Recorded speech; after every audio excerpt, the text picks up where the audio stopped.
Namiss niyo ba si Mr. Lunch? Ito na naman ako, ang inyong pambansang bartender ng Pilipinas. Ako ho ang pambansang bartender ho ng Pilipinas. Ako po ang pambansang bartender ho ng Pilipinas. Wala hong iba, kundi si Mr. Lunch.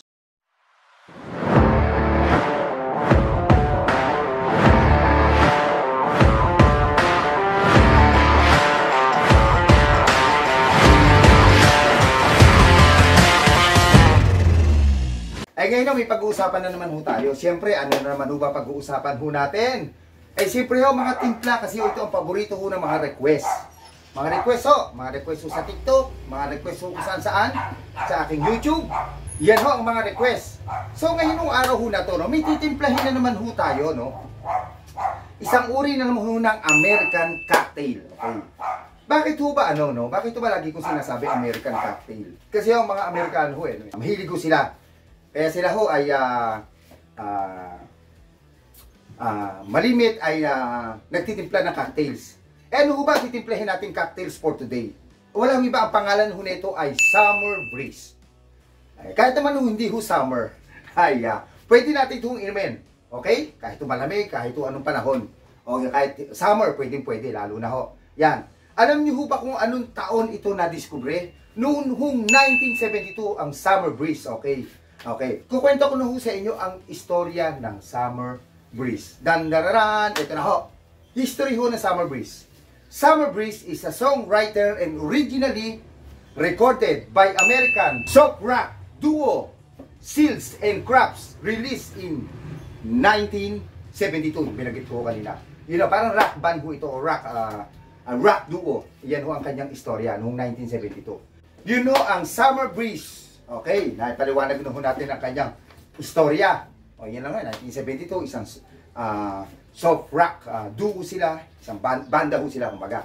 Okay, ngayon ho ba, ano ba mga kailangan naman ho natin sa ating titimplahin? Ang kailangan ho natin dyan ay, unang-una ay ang vodka.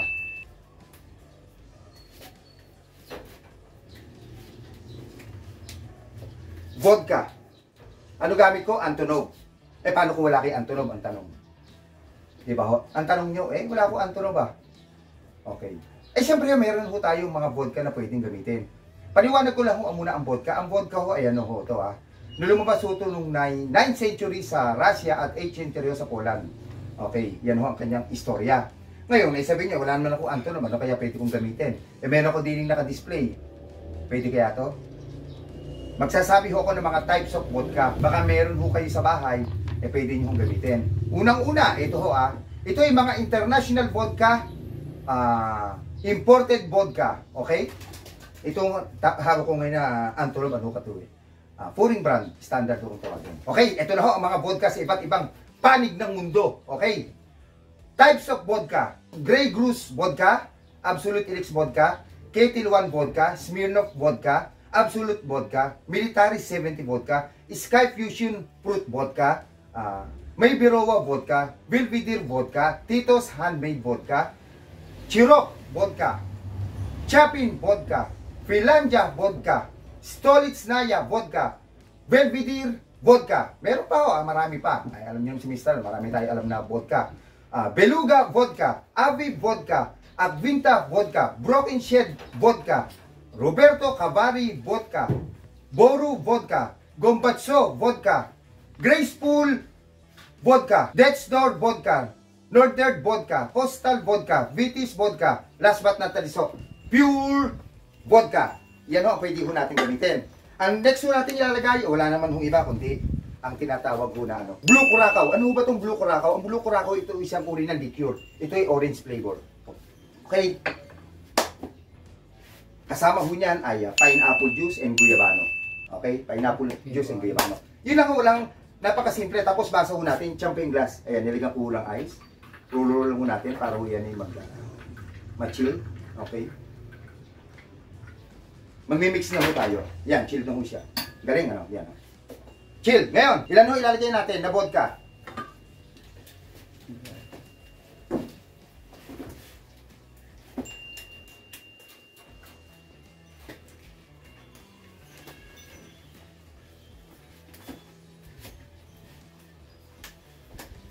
Ilan hong jigger?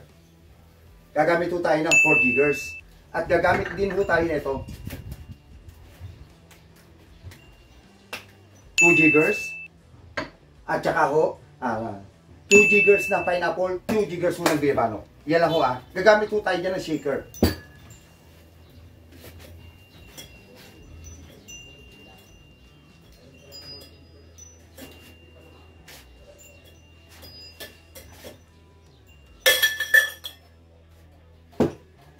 Ice. 1,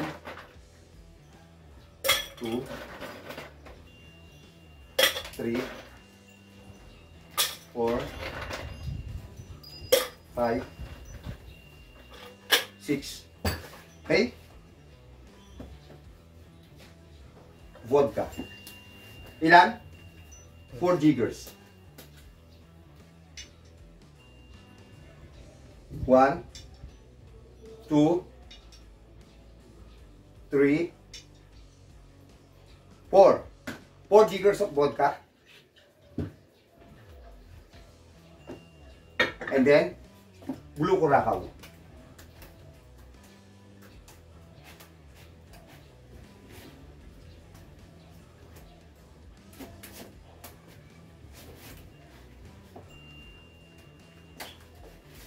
Two jiggers. 1, 2. Yan. And then, shake lang po natin, pineapple juice. 2 jiggers. 1, 2. And then, 2 jiggers ng guayabano juice. 1, 2. Diba ho, napakasimple lang ng mga ingredients. Simple, na marami sa store. Yan, sana namin. Ito nakatakip pa, nakikita nyo naman. Yan.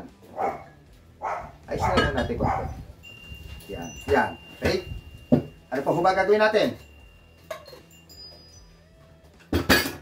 Sisik lang po natin.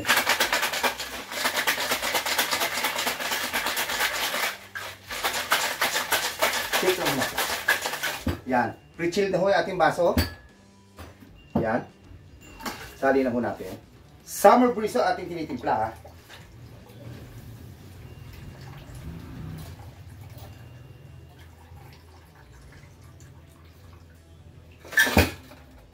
Okay?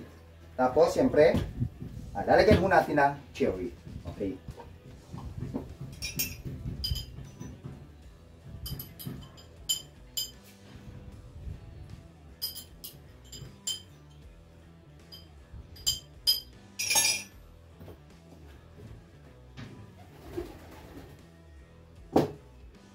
One.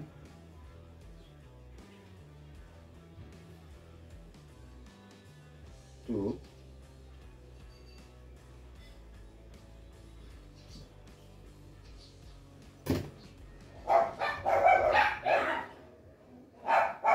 Three.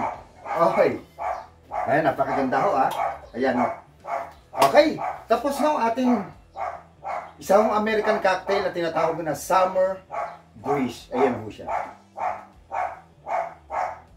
Di ba? Napakaganda. Okay. Ako. Okay. Kung kayo ay may mga comment, suggestion, yan, comment nyo lang mo sa aking comment section sa aking YouTube channel. Okay. Lagi ako nagla-live po sa TikTok. Q&A naman, question and answer. Lahat na alak sa mundo, pinag-usapan. Local, international. Okay. Kung may gusto ko kayo, ay comment nyo lang po sa aking comment section. Okay, sana yung nagustuhan nyo ang performance uli ngayon ni Mr. Lance. No? Ang tinimpla ho natin ngayon, wala hong iba kundi Summer Breeze. Isa hong American cocktail drink. Ang tawag ko dyan. Okay? Sana yung pakis-like, share, and subscribe po aking content. Tikman nga ho natin.